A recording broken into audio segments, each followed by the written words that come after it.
Nah, kalau kita sendiri yang sudah berkecimpung menggunakan metode legal ground, sulit untuk tidak mempercayai. Ya tentunya kita bisa bilang itu cocok logi juga, tapi polanya ada gitu. Jadi roh itu tidak kelihatan, tapi ada polanya. Seperti beberapa hari ini, kenapa PC saya bermasalah? Ya karena sedang ada kegiatan-kegiatan yang melawan roh jahat itu ya. Dari yang overheat SSD-nya, kemudian karena saya nggak paham dampaknya, jadi beberapa kali tiba-tiba hilang gitu ya. OS-nya hilang itu loh, kemana ini nggak terdetek SSD-nya. Saya install ulang kan, 3 kali loh itu. Jadi awalnya Ubuntu saya upgrade gitu, kok ngeheng, tiba-tiba hilang. Jadi begitu ngeheng lama sekali, di reset SSD-nya hilang. Nah karena hilang, begitu dingin ya, ditunggu berapa lama kok kelihatan lagi. Jadi yang semula hilang tiba-tiba muncul. Berarti nggak rusak, permanen gitu ya. Saya install lagi. Nah ternyata karena sudah malam, saya jeda, nggak beres lah instalasinya. Akhirnya esoknya saya ulangi. Terus begitu saya ulang selesai, saya coba buat render video. Ngeheng lagi, jadi macet. Terus begitu saya reset, hilang. Nggak detek, nggak bisa booting. Terus saya dinginkan, muncul lagi itu. Nah, ternyata ya masalah teknisnya panas. Kemudian saya coba pindah ke slot lain. Ini tadi saya coba untuk mengcopy file banyak 70 GB, enggak apa-apa ya. Artinya ya diduga karena panas. Karena itu kan posisinya slot di bawah VGA. Nah ini teknis. Tapi kenapa teknis-teknis ini, gangguan teknisnya bertepatan dengan agenda-agenda pelayanan. Dan ini hanya salah satu ya peristiwa. Ada banyak lain peristiwa yang ya kebetulan gitu. Jadi kalau disebut apa namanya, pembuktian itu ya memang agak sulit. Pembuktian itu kan harus ada dokumentasi. Kita nggak punya dokumentasi. Kerja setan nggak bisa. Mereka tidak bisa disorot, tidak bisa direkam. Tapi polanya bisa kelihatan. Jadi ini salah satu metode ilmiah sebenarnya. Jadi yang metode ilmiah itu seringkali tidak bisa melihat langsung ke subjek, tapi melihat polanya. Contoh, kita nggak bisa melihat atom, kita nggak bisa melihat inti sel, tapi kita bisa membuat peralatan yang mendeteksinya. Makanya ini kalau di ilmu partikel kan ada magnet, nanti ada apa, partikelnya belok. Nah beloknya itu dihitung, masanya dihitung, dari magnetnya itu radius belokannya bisa dihitung. Jadi bendanya sendiri nggak tahu, digambar tidak bisa, difoto tidak bisa. Jadi hanya namanya ilustrasi saja, pemodelan, dimodelkan bola gitu, itu pemodelan. Dilihat langsung tidak bisa, tetapi ada polanya. Oh kalau diberi medan magnet sekian, dia beloknya sudutnya sekian, itu ada. Dari sudut itu kelihatan, bobotnya itu ada rumusannya matematik.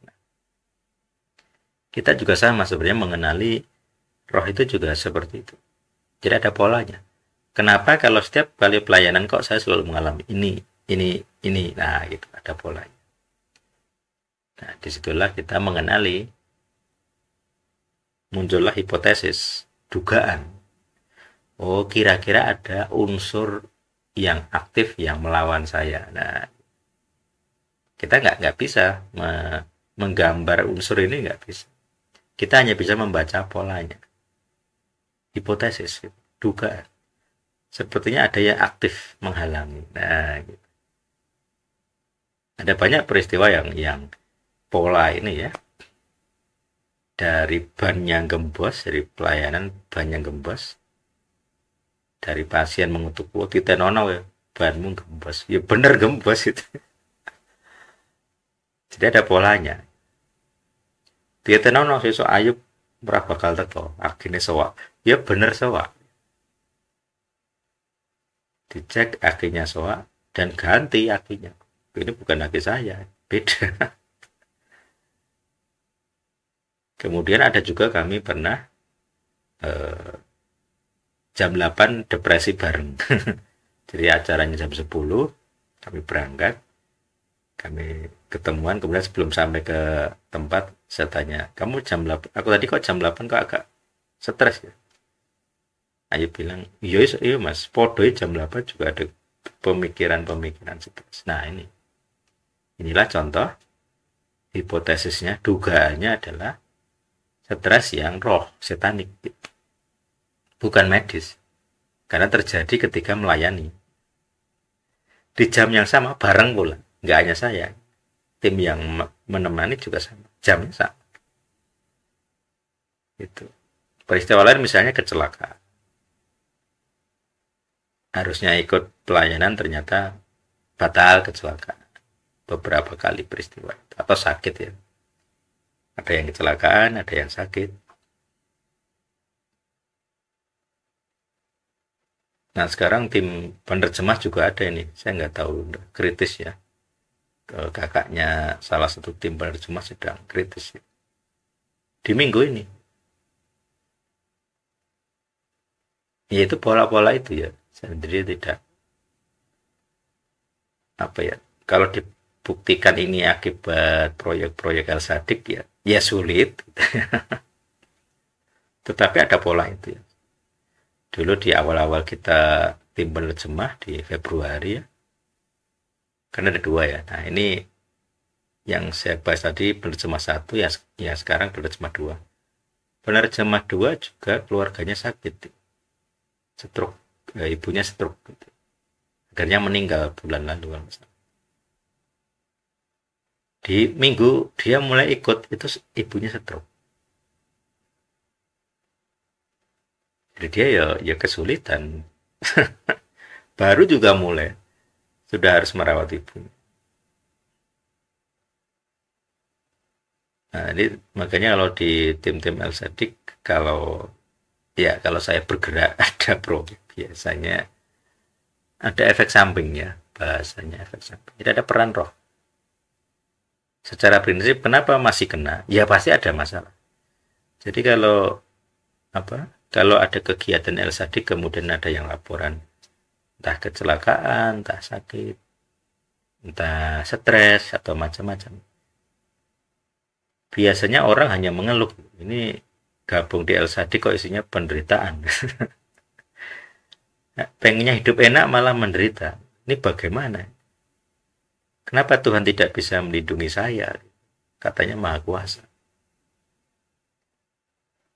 Teorinya benar, Tuhan harusnya bisa melindungimu. Tetapi ingatlah bahwa Yesaya 59 ayat 1 bilang, tangan Tuhan tidak kurang panjang menolongmu. Tetapi yang menjadi pemisah adalah dosamu.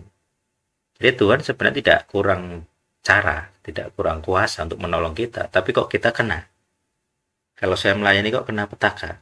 Nah itu berarti Tuhan tidak bisa menolong. Kita harus akui. Berarti kamu punya dosa, kita punya dosa. Ada yang dosanya kecil, ada yang besar. Tetapi dampaknya kan ada. Nah biasanya di level ini orang sulit mengakui. Sejauh ini orang hanya mengeluh. Waduh, melayani kok malah kayak gini. Itu yang teologi kemakmuran akan mengeluh. Waduh, kok hidup saya tidak makmur, tidak sejahtera. Padahal melayani Tuhan. Kemudian penganut teologi penderitaan bukan mengeluh ya, bangga. Wah saya bangga, saya melayani Tuhan kemudian saya menderita, saya bangga. Nah kita di El Sadik tidak mengikuti dua-duanya ya. Kita tidak sekedar protes kenapa saya menderita padahal saya melayani Tuhan. Kita juga tidak bangga.